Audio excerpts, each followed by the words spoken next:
with Eylon Levy, the former spokesman for the State of Israel and also the host of a popular podcast. Eylon, the last time we were trying to interview you, I believe you were in a bomb shelter in the middle of an airstrike. So we really appreciate you taking the time for today's chat. Thank you. Thank you. I'm glad to be here, and I hope we won't have any more ballistic missile sirens during this interview. Let's hope.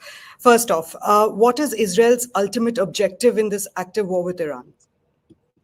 Israel's goal in the Israel-Iran phase of the October 7th war is to eliminate two existential threats. One, Iran's pursuit of nuclear bombs, and two, Iran's pursuit of ballistic missiles. The Iranian regime is openly committed to destroying Israel. Just last month, the supreme leader said during negotiations that Israel is a cancer that must be eradicated. And the Iranian regime was building the weapons with which to destroy the state of Israel. So Israel is now taking out the Iranian nuclear weapons program and Iran's ballistic missiles to keep Israel safe and open the door for more peace and normalization in the Middle East. But is that possible without the US stepping up to actively enter the war? We know that Iran's nukes are extremely well protected. There's been a lot of talk about how they can only be destroyed with bunker buster bombs and the B-2s. How likely do you think that the US will step in?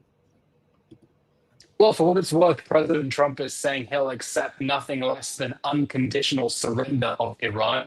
He gave Iran a chance to negotiate a deal to get rid of its nuclear enrichment, and they didn't take the chance. So the United States will now be considering whether to get involved. Conventional wisdom says that only US B-2 bombers can destroy the Fordo nuclear plant. Now, let's remind viewers what Fordo is. It is a nuclear weapons facility. It is dug deep underneath a mountain in an IRGC military base because the Iranian regime is trying to protect its secret and illegal nuclear weapons program.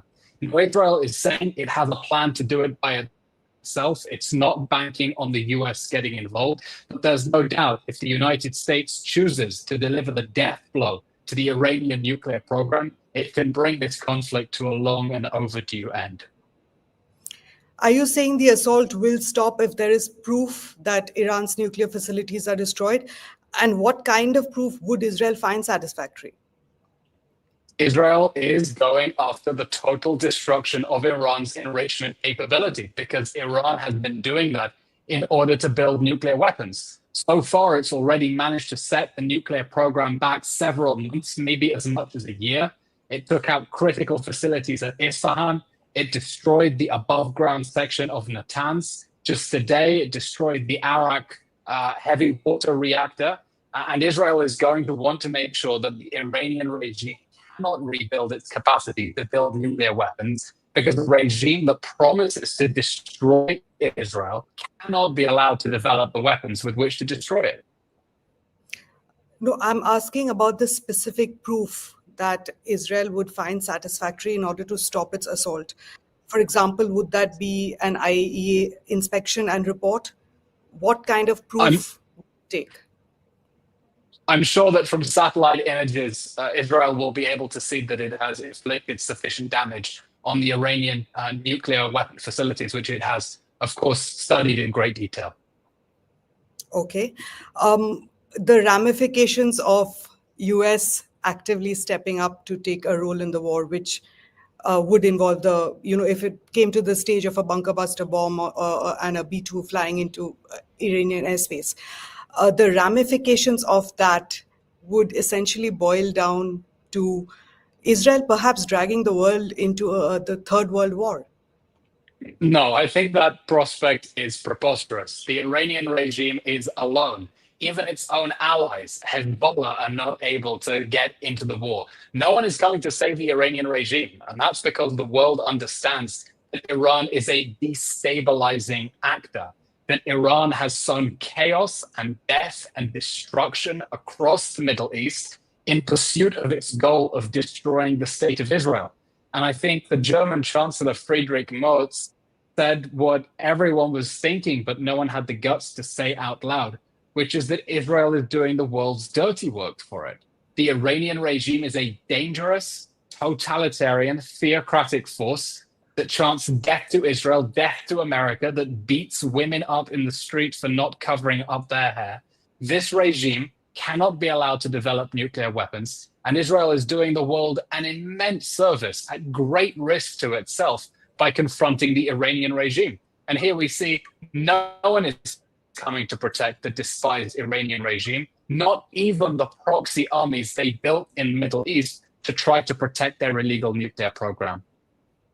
Russia and China have spoken out very strongly against a possible US role. Russia has also said it's not coming to Iran's defense. Nobody wants to see the Iranian regime go nuclear. Right now, things could change if American bombers are flying over Iran. I think everyone understands that if the United States gets involved, and it's a big if, it would be operating to destroy the prospect that the Iranian regime will get nuclear weapons. It has no bigger aspirations beyond that.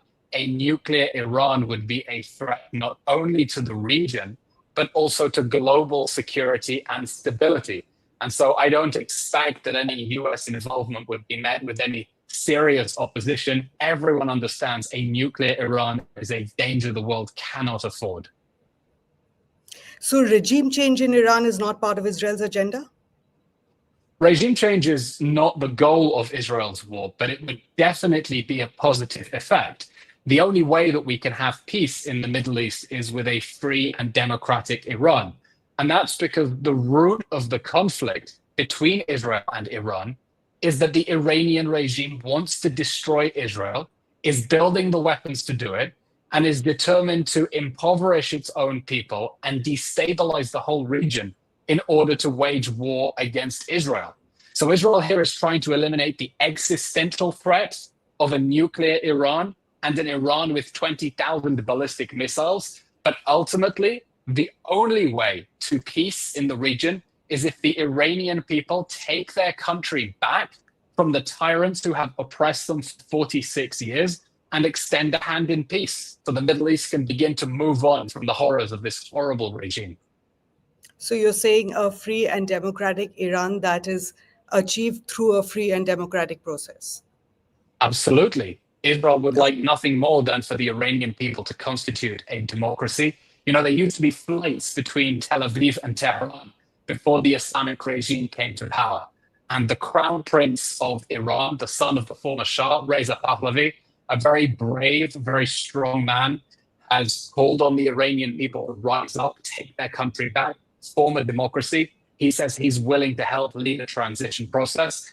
And I think the Iranian people have tried in the past very bravely to protest against the regime. And each time they were met with brutal oppression. And if this time they rise up in this moment of weakness for the regime and demand to take their country back and form a peace-loving democracy, the whole world should support them. We should not abandon the Iranian people at that moment of need. Okay, I want to ask a question that a lot of people are asking without really a satisfactory answer. Why now? What made Israel launch its surprise attack on the 12th of June on Iran? Because Israel is operating at the last possible minute. The Iranian regime already has enough highly enriched uranium for 10 nuclear bombs.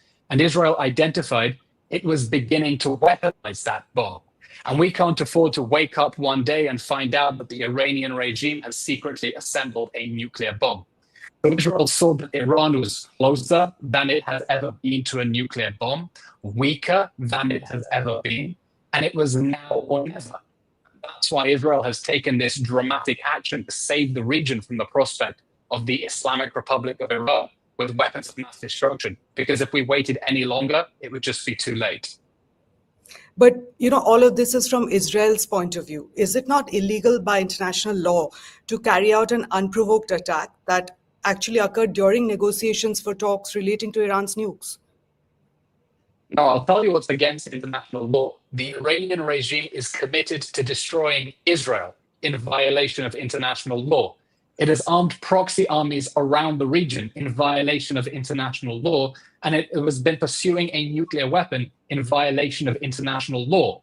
Israel is now taking action to stop a regime committed to its destruction, its obliteration, from achieving the weapons with which to do it. Those are the rules. If you call death to Israel, Israel will not allow you to get the weapons to bring death to Israelis.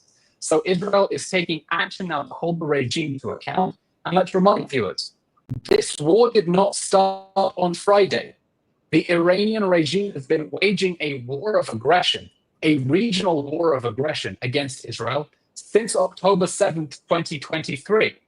That's when the Iranian proxy army, Hamas, invaded Israel, shot missiles, massacred 1,200 people in the most brutal ways, took hostages, and then Iran's other proxy armies joined in. Hezbollah from Lebanon, the Houthis from Yemen, militias in Iraq, from Syria as well. So the Iranian axis began a war of aggression against Israel 20 months ago, and Israel is now holding Iran directly to account for its aggression and saving the world from Iran getting nuclear weapons on the way.